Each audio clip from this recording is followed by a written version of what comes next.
Ladies and gentlemen, my name is Parallax Abstraction, and welcome to another episode of Retro Flashback, showcasing gaming's roots for a new generation. And welcome indeed to an early morning recording session of the show. You'll have to forgive me if I sound not entirely awake yet. It's a funny little story. This is my third attempt to record this video. I tried to do it yesterday as per usual. I usually record these a day in advance of when they go up. But, well, my dog decided to knock out the power cord for my mixer halfway through my first attempt, which I didn't notice till it was over. So only half the video had commentary. And then the retake, this crappy Elgato software just decided to not record any commentary whatsoever. So that was also a wash. So yes, this is attempt number 3, and I want to get it up on the same day because consistency, damn it. So I'm recording this at about 7:30 in the morning of. I'm working from home today, so I'm actually able to do that. But yeah, I'm not awake yet. You might hear me slug some coffee once in a while during this. Other little programming note, obviously you guys are probably going to notice that this is not Capcom Arcade Cabinet. I have decided to spread that series out over the next little while. The views on the last couple of episodes of that series were not very good, and I simply think it's because there are a lot of games of similar genres in that package, and I think people are probably just getting a little bit bored with it.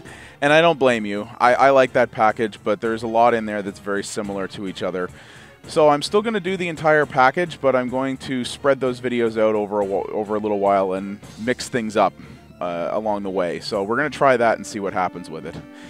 So, that said, what are we taking a look at today? Well, we are taking a look at more Capcom stuff. Huh? I know. You could be forgiven for thinking that I'm a little bit of a Capcom fanboy, but that's not my intention here. This is rather topical, which is why I'm talking about it now. And, you know, you got to forgive me here. I do a show about retro games. It's not very often I get to talk about topical things, you know? So that's what this is, and that is because this came out yesterday, which was Wednesday, June 19th, 2013, and I wanted to talk about this right away so that people could see if it's any good or not. So we are looking at Dungeons & Dragons Chronicles of Mystara, as you can see, and what this is a compilation of 2 pretty unique and cool Capcom Dungeons & Dragons themed brawlers from the 1990s. It's a pairing of Dungeons & Dragons Tower of Doom and Dungeons & Dragons Shadow over Mystara, which came out in 1993 and 1996, respectively. And, I mean, I love brawlers, but these are not just brawlers. They're brawlers that have light RPG elements in them, which is something that it's really impressive they managed to pull off in arcades. And it has a pretty interesting feature set. So I'm playing this on the Xbox 360, but this has also come out on the PlayStation 3, the Wii U, and wait for it, the PC. I know, wow, I did not expect that at all. This package was put together by Iron Galaxy Studios, who's done some other arcade work for Capcom before. And I guess their technology allowed them to easily put it over on the PC, which is really cool. I did not expect to see that at all. And I'm really glad it's there. I'm playing on the 360 just because it more easily enables me to play on my big TV, but I'm hoping the PC version is very good as well. I'll probably pick it up there again at some point as well. Alright, so let's get into this sucker here. So when you start the game up, it starts you at Shadows over Mystara, which is the newer of the 2 games, but we're gonna go to the original one first. These games are both pretty similar in terms of mechanics and ideas, but they each do things a little bit differently than the other. So, first things we're going to talk about, as usual with these packages, is the wrapper. And the wrapper, I have to say, is pretty good. Other than this pretty grating, repetitive menu music, Iron Galaxy did a really, really nice job. I'm pretty impressed with this. The menus are very, very nice. And the thing that's cool is they added this sort of little metagame element to it, but we'll get to that after. So first things we're going to take a look at here is the options. I know I'm sounding like Total Biscuit right now. The reason we're doing that with this is that you want, in an arcade package, the amount of customization options they give, I always think is a bit of a good gauge for determining whether a lot of effort was put into a package and whether or not, you know, this is just something that was crapped out really quick to cash in, i.e. a lot of the old Midway packages on the 360, or if it's something where some real effort was put into it to try to give you a good tweakable experience. And I'm happy to say they did pretty well with this. So I'm just going to run this with the default settings, but you can see here what the different options are. You can run either in the normal 4:3 view of the original arcade, you can pull it to widescreen, you can pull it to full screen, you can put it on either side of your screen, or you can go to arcade cabinet mode, which I believe is kind of just gives a little overlay type thing, kind of like Capcom Arcade Cabinet does actually. There's also filtering options. Now, some people like this, some people don't. Filtering basically almost applies like an anti-aliasing layer to the graphics sprites. Basically just attempts to make them look a little less jagged and, well, smoother, I guess. Some people think this distorts the visuals, and it depends. Some smoothing routines work much better than others. I think it works pretty decent in this game, but some people would like to turn that off. So there's smooth, crisp, and none as your options. As I said, I'm going to play with the defaults.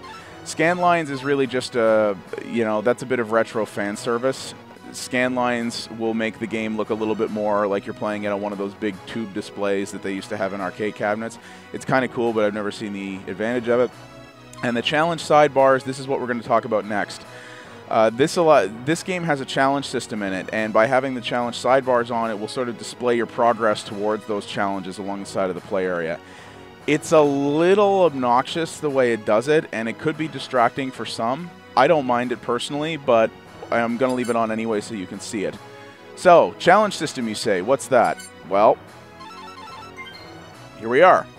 And this is really neat. So this game has achievements in it, and some of these challenges are tied to achievements, but these challenges are a separate thing, and they're basically for... it's a little metagame that they attached onto it, and they're just like achievements. So you can see here, it's all these different objectives where it's like, do this many times, pick up this, kill this, beat this. You know, they're all pretty standard, but it's pretty cool because you can do a whole bunch of different things with these. They can add up to quite a number of different objectives, and some of them are quite challenging, which I think is really, really cool. And what you get for that is, you see on the bottom of the screen there, I actually have an experience level. So there's almost like a progression-based leveling system in this game, which I think is really, really neat and very different. And as you level up and as you complete stuff in the game, you will earn those sort of little XP gems that are in the bottom of the screen there. And this is what's kind of cool. Now, you've seen this a million times. A whole bunch of games have this thing where they're like, oh, play a bunch and you can unlock stuff like concept art and all this other stuff that I don't know anyone who really cares about it, but it's neat that it's there, and some people do like it, I guess. But a lot of it just tends to unlock in order. So as you do stuff, certain specific things unlock for you. That's how Capcom Arcade Cabinet does it. What this game does is there are a whole bunch of different things available to unlock in different categories, and they just have a price associated to them. And you can unlock whatever you want in whatever order you want, as long as you have the currency necessary to do it, which is really cool. It allows you to sort of do things, you know, as you would like to do them, which I think is really cool. I'm curious what these secret files things are. I've never seen them before. Let's see here. Oh, the arcade flyer apparently is a secret file. Works its magic on your cash box. Oh, that's funny. So, you know, I mean, Capcom Arcade Cabinet had a bunch of stuff like that in it, and I think it's neat. You know, I think it's kind of cool, and it's a nice little thing to incentivize you to play the game some more, right? So, sure.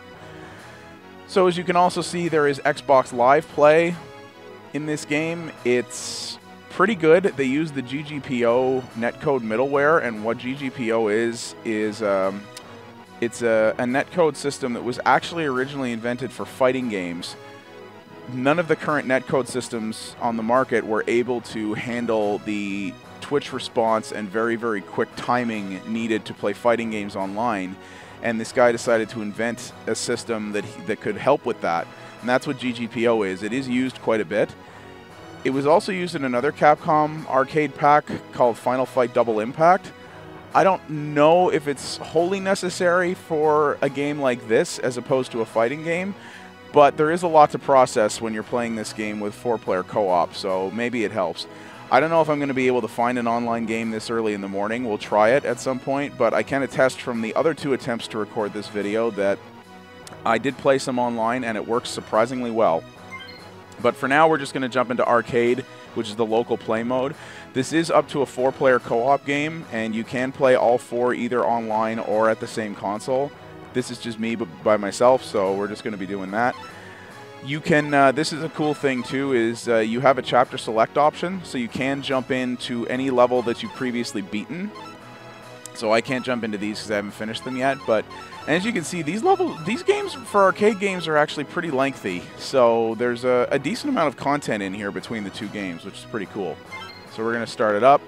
4 different difficulty levels. I'm just going to start on Apprentice. So here's the cool part about this game. It's Dungeons & Dragons, right? So there's character classes. And you can pick these character classes that do different things and have different abilities. And there are 6 character classes in Shadow over Mystara, which allows you to mix things up a little bit more than beyond just your, you know, the 4 that you can pick here. If you're playing 4-player, everyone has to play one of these, obviously. But yeah, they all have their own different advantages and different play styles, so that gives a little bit of replayability. And I'm also going to show you how this game actually lends a whole other amount of replayability as well in fairly short order. That's the thing with this game that is really, really cool, is that this game, it just has so many different ways you can play it. Most arcade games have sort of one progression path. They're extremely linear, and when you beat them, they're beaten, and that's kind of it. You know, you can play them again if you want, and maybe go for something like a higher score, but that's kind of all you can do, right? Whereas this gives you a whole bunch of different options and real incentive to replay it. That's why these games were kind of beloved back in the day. I actually played Shadow of Mystara a little bit back when it was newer. I used to do some tech work for a local theater company that used to use an arcade warehouse as a rehearsal space. And the guy who owned it was basically like, yeah, if you're waiting for people to show up or whatever, feel free to plug in the machines and play them on free play. And he had a Shadow of Mystara machine, and we enjoyed it quite a bit. It was a lot of fun. So here's the other cool thing, branching paths. How cool is that? So at numerous different points throughout these games, you're given, that's some top shelf voice acting right there, you're given different choices you can pick, different levels you can go to, and if you pick one level, you don't see the other one. And they're very, very different. They're very, very different levels. Like they're very different experiences. You'll fight a lot of the same enemies, but they're actually the experiences and the level design and the progression is quite a bit different between each one, and that's pretty impressive for an arcade game. They really put a lot of effort into that. You know, Capcom made a lot of brawlers, but they didn't make any with that level of difference to them, which I think is really cool. And in addition to that, here's the other really big thing. So you see here that so far I've been taking these guys out by just mashing my attack button, right? So there also is a special attack option, as there is in most games like this. But check in the bottom left there. See that thing changing? Yeah, this is what's cool about it. This game, in true D&D fashion, actually has an inventory of sorts. There are actually a number of different special weapons available in the world, and you can either purchase them in between levels, or you can pick them up, in many cases, from your foes when you've taken them out. And they each have very different effects, and what's awesome is that you can actually select these as you go. So I have a hammer right now. I can switch to this, which is sort of a magic spell thing, which looks a little weak sauce, but I'm a warrior. What can I say? I ain't no mage here. Or I can do something like, say, the dagger, which is something that only attacks one target and requires a certain degree of precision, but does a lot of damage. Or I can use the oil. Oh dear. Screwed that up nice, didn't I? Or I can use the oil, which has a bit of is an area of effect, not a huge one, but it will severely hurt anybody who steps into it. And I think this is just a really, really cool system. I think it's a really slick way of making a D&D game that actually feels like it adheres to the tenets of D&D. And I think it's a really, I really like the ability. I really like this ability because, yeah, all you're doing. Get out of here, civvies. Because it allows you to mix up your experience and play the game the way you enjoy it.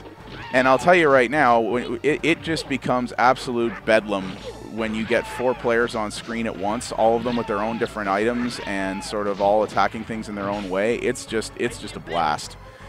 And I really like the system. I think it's really neat, and it's a really deep system.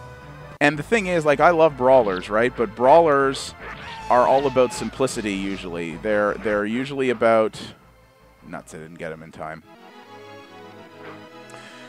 But brawlers are really all about simplicity, right? They're easy to learn, hard to master, and they usually don't really have a lot of depth to them. You just attack, you beat dudes, and that's kind of it, right?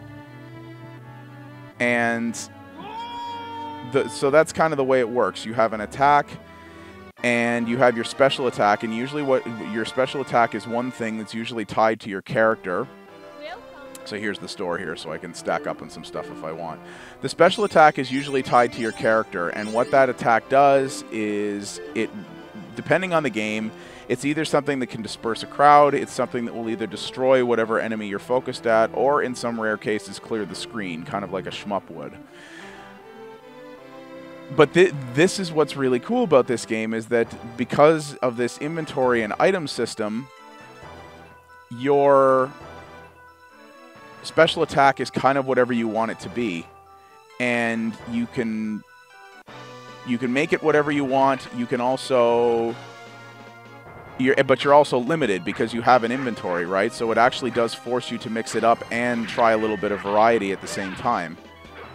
It's a really, really neat dynamic, and it's not something you expect often to see in an arcade brawler, to be sure. Like on a home console, you might see that kind of thing more often, because on home consoles where they weren't necessarily always trying to suck quarters from you, they had the ability to put in a little more depth and a little more complexity to the systems, because you sort of had the time to learn it.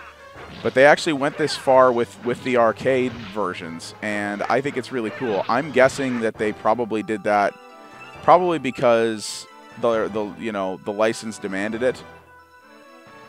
But it may have just been that Capcom had like a bit of an ambitious designer who kind of went, well, I have this great license that has all these cool systems to it, so let's try that out and see what happens, right? I really like what they did. I think it works out really well. And yeah, between the inventory, the different classes, and the branching paths, prime example here, you can do some, you can replay this game a number of different ways if you want. And I think that's the value in these games, both in their original form and especially of this package as well, is that there is more depth to these than a lot of other arcade games. So you could probably get quite a number of hours out of this if you wanted, especially if you had some friends to sort of experience all the different methods with, which is really cool. And as you've seen here, the challenge progress is showing up on the side of the screen there. We talked about that earlier. It's kind of neat. The way that everything kind of flashes in every time things update is maybe a little bit obnoxious for some people. I actually don't have much problem tuning it out. I just glance over to it once in a while to take a look and see how things are going. But I'm able to generally ignore it and focus on the game. So, but your mileage may vary on that. They give you the option to turn it off, which I'll give them credit for. And there isn't exactly much of a story to this, but oh dear. There isn't really much of a story to this, but it attempts to tell one, which I think is cool. It actually does say, hey, you know, it actually does say, hey, we're going to tell you a little bit of stuff as, oh man. And I like that, you know, so many games just refrain, especially Japanese titles, because they didn't want to have to translate anything. So many of these games just completely ignore any type of narrative whatsoever in the arcade, whereas this, nice. Get some fat loot off of that guy. Merchant's Daughter. Oh yeah. So as you see here, and this is what's kind of neat, is your score is your XP, and your character can actually level up and level up further potentially than other characters depending on how high you score. So that's another cool thing they did. Score is not just about high score and leaderboards this time. It is actually a mechanic that can feed back into the gameplay and the progression, which is just really, really cool. So as you see, there's a, you know, for an arcade game, this is a lot of narrative as arcade games go, you know. So that's the general idea of these games, and I think it's really, really cool. I really like the concepts here. I think these were incredibly ambitious and incredibly deep for arcade games. I was actually hoping we'd see these in an emulation package for a long time, right? But it's tricky to do these because these are licensed properties.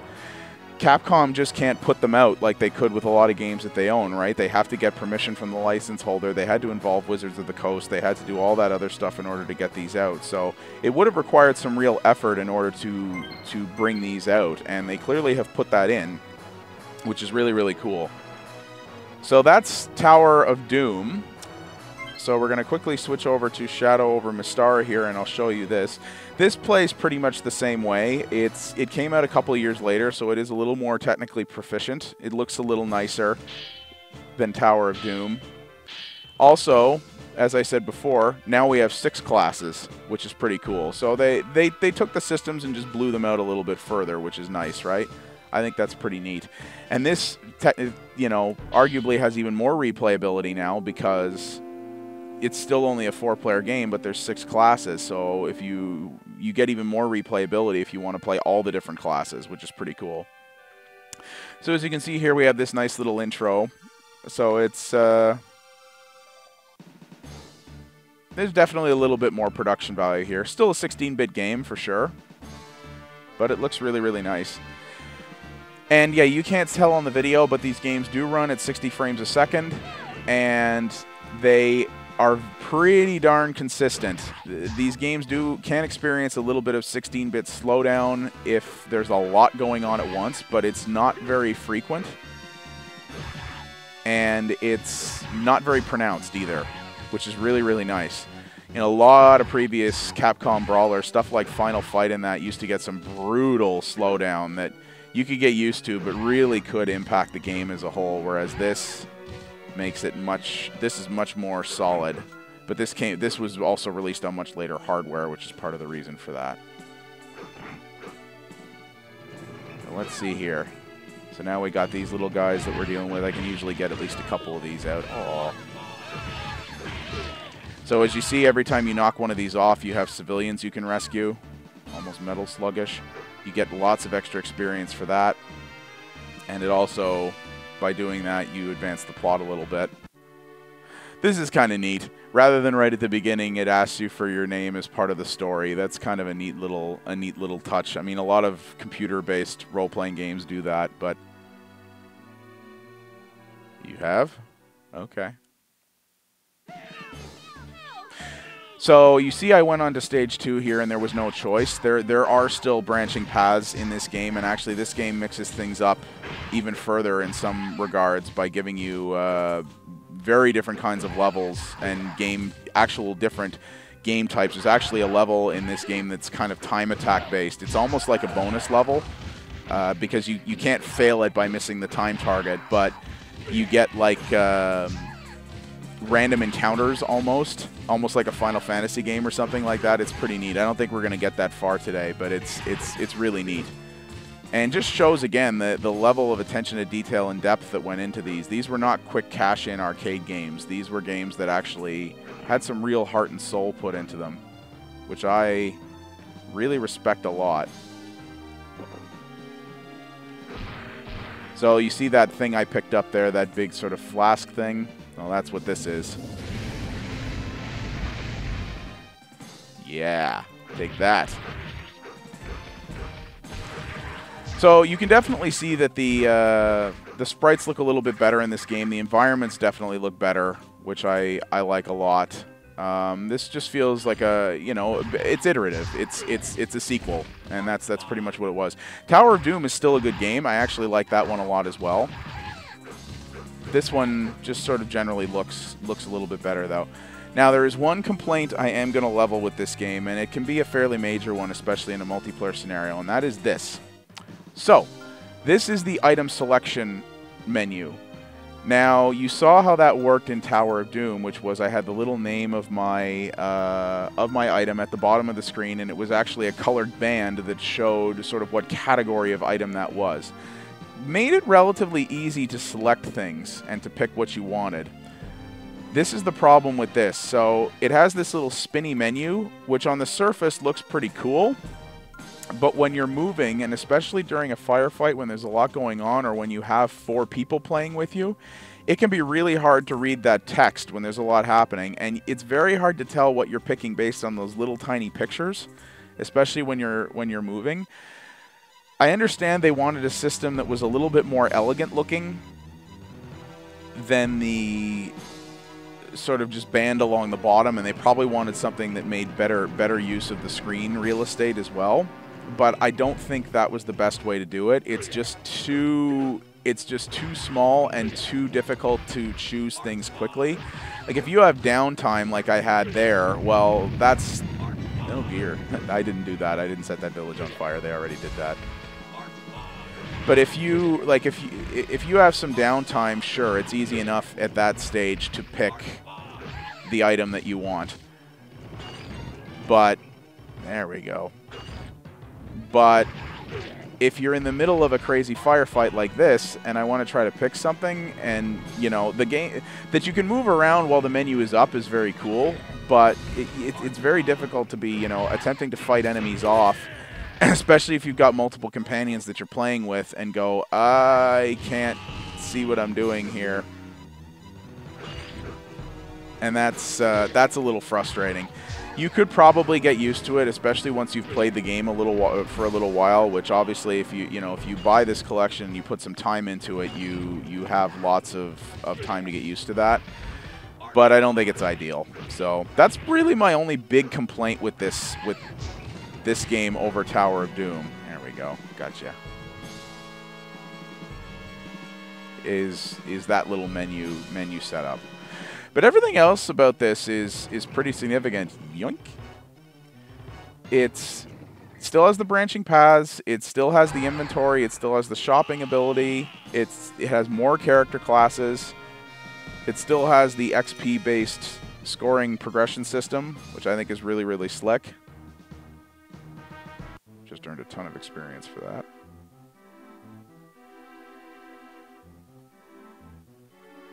You know, they almost have these little static cutscenes.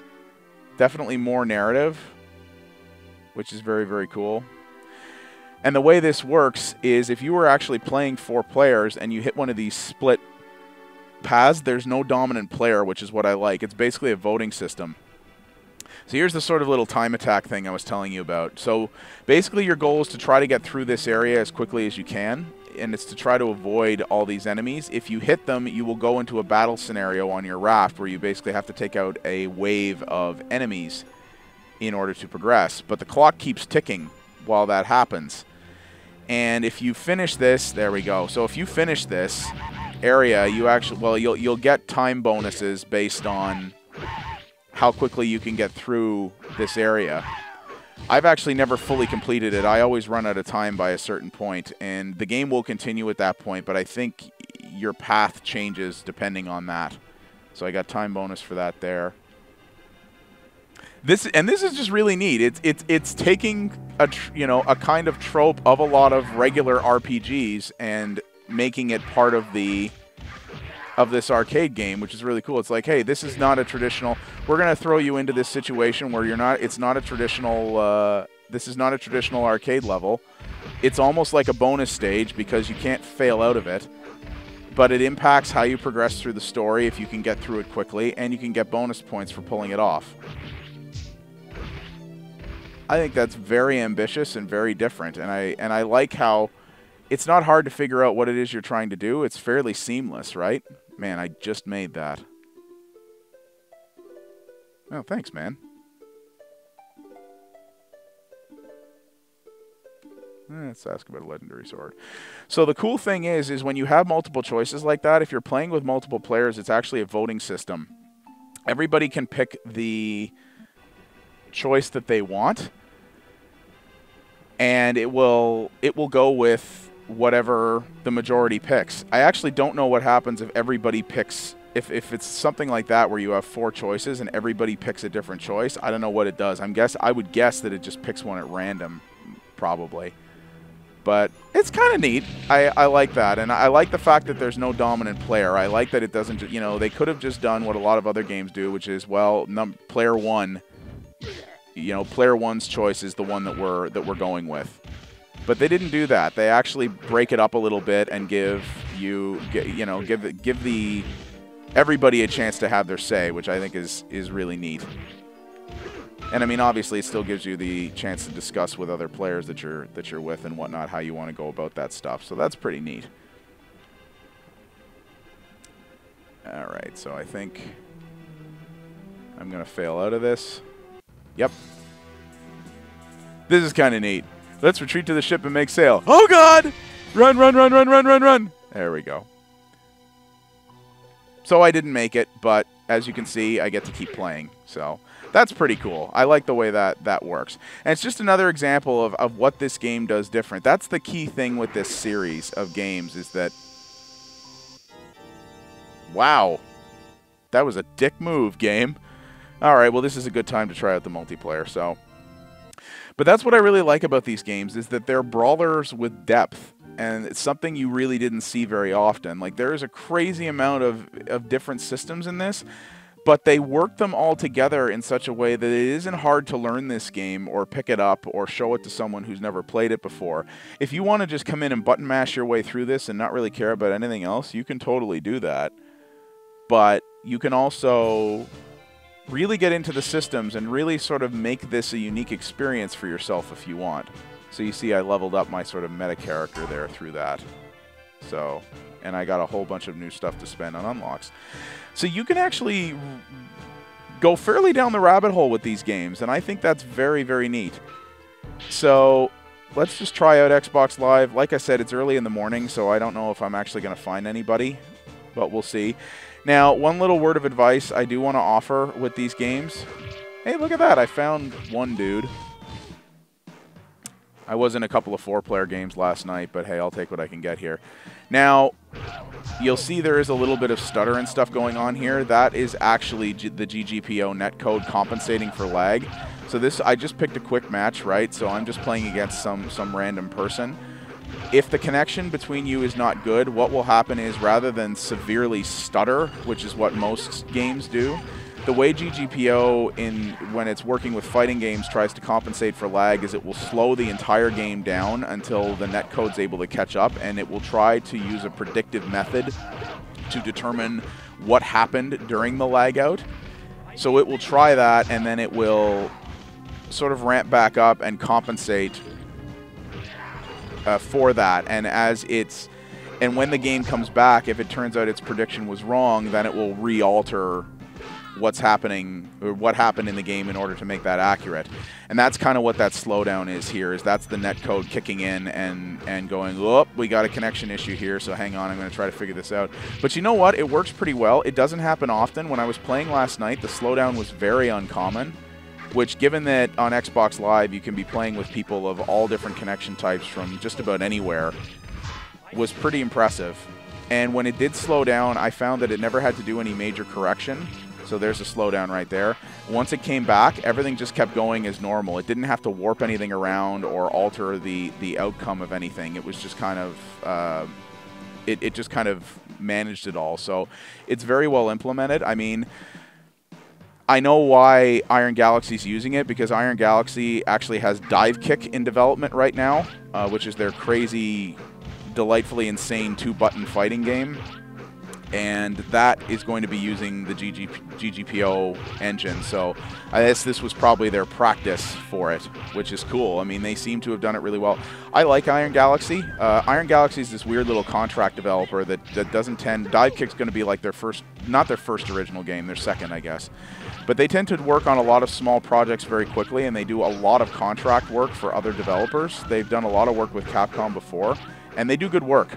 You know, I like those guys. They're clearly very detail-oriented, and they're very much about, you know, they try to do a good job, and they clearly did it here. There was some heart and soul put into this. You can tell these are guys who really enjoy the source material. This wasn't just a paycheck for them, and I respect that a lot. So one thing I am going to say here, I kind of got cut off before. One thing I am going to say here is that if you want to play this online, if you don't have, if you want to play these co-op, which admittedly is how they were built to be played, and you don't have a group of people that you can sit around your console with, I would recommend buying in now. And the reason for that is that these games, these types of games, tend to have extremely short-lived communities.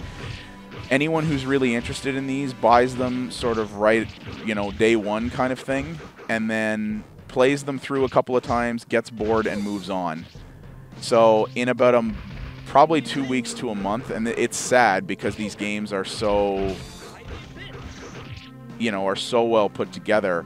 In 2 weeks to a month, you probably won't be able to find anybody to play with. I would be very surprised. You know, Capcom Arcade Cabinet, which isn't that old, has basically no community. All the other stuff like Final Fight Double Impact and games like that have no community. So, if you want to play this online, I recommend you do so right now. That might be a little bit different on the PC, because PC games do tend to have communities for a little bit longer. And in addition to that, you know, the PC version will probably go on Steam sale and things like that over time. So the community there may sort of get reinvigorated over time. But on the consoles, it won't last, I don't think. So I recommend that just for a point of interest there. That's the other thing as well. This game is $15. Now, if you're someone like me who's really into this stuff, that's probably not a bad price of admission. But for some people, it's probably going to be a little bit too much. You know, I kind of wish it was $10. You know, they are two old arcade games, and yes, I understand that these things cost money to put out, and they do have... They had this wrapper to make, and they wanted to put in the challenge system and the online play. You know, these are games that didn't have online and all that stuff. I appreciate that. But at the same time, I think they're going to have a hard time selling a decent number of these for $15, given the the much bigger games on Xbox Live Arcade that are available for that same price. I'm sure somebody at Capcom did the math and went, well, if we charge $10 for this, we're probably not going to sell any more copies than we would at 15, and you know, we have a better chance of making our money back at $15. That's probably what happened, and sure, I get that. And I don't mind that, but I love this stuff. If you're a more casual player or someone who's probably not all, you know, not following this stuff super close, you may find that to be a little expensive. So your mileage may vary on that. Only you can decide the value proposition for yourself. Capcom's been doing some weird pricing experiments lately. You know, I mean, Capcom Arcade Cabinet was $40, but it also had, you know, way more games in it than this one did. But at the same time, those games were not nearly as deep or interesting in some cases as these ones were. So, judge your value for yourself, right? I will say that because this is on PC, it will go on sale at some point, probably in the not too distant future. I would say you'll be able to get this game for 50% off probably within the next couple of months, if I were to hazard a guess. So maybe that's the place to play it. I bought it on the 360 so that I could play it on my TV, but I will probably buy it again on PC when it goes on sale so that I can play it on my laptop at lunch hour and stuff like that. I imagine this will run on damn near any computer. So that might be worth it for you as well to try it out. I hope this does do well on PC so that we can get more of this stuff over there, because that would be very, very cool. Oh god. Uh-oh, and I got dropped. That's the first time that's ever happened. But yeah, that's a good place to leave this, actually. This has been a longer video, but obviously that's because was 2 games in here, and these are fairly deep games. There's a fair amount to talk about here, so... But I think this is really good. I think it's a good value for 15 bucks. May have been a little better at 10 bucks. Your mileage may vary, but the base games are excellent. They're some of the best brawlers ever made. Aside from the little bit of a tanky controls, they're pretty good and have a lot of really unique systems between the inventory and the spells and the classes and everything else. It's rare to find a brawler with depth, and that's what we have here. So that's pretty awesome. And the menu wrapper is very nice. They give you some nice ways to customize your experience with the games. They have this leveling system and sort of, you know, metagame that has the unlocks and everything else, which is very cool. Oh yes, and I forgot to talk about this as well. This is one thing that's really cool. Now you have to pay to unlock these, which kind of blows, but they have what's called house rules, and if you've watched any of my Capcom arcade cabinet stuff, you'll know that all those games have what's called the casual mode, which essentially allows you to apply hacks to the games to make them easier and basically severely alter certain mechanics of the game to make them easier or more goofy to play. That's essentially what these house rules are. So you have to actually pay to unlock these, but when you do, as you're seeing here, they all have these little effects that basically are hacking the game and making it easier. Some would argue, oh, why do I have to unlock that? But I don't know. I think that's kind of a cool thing. And you can customize these when you're setting up your games. So I think that's pretty cool, personally. So I'm just going to unlock a couple more things here. But it's overall a very, very good package, and it's out on just about everything for our home platforms right now. I said it's out on 360, PlayStation 3, Wii U, and PC, which is great. Hope the PC version does well. I would definitely like to see that. And I just hope this does well in general, because Iron Galaxy clearly knows what they're doing when it comes to these arcade packages, and I'd like to see more of them done by them. I think they did a pretty good job.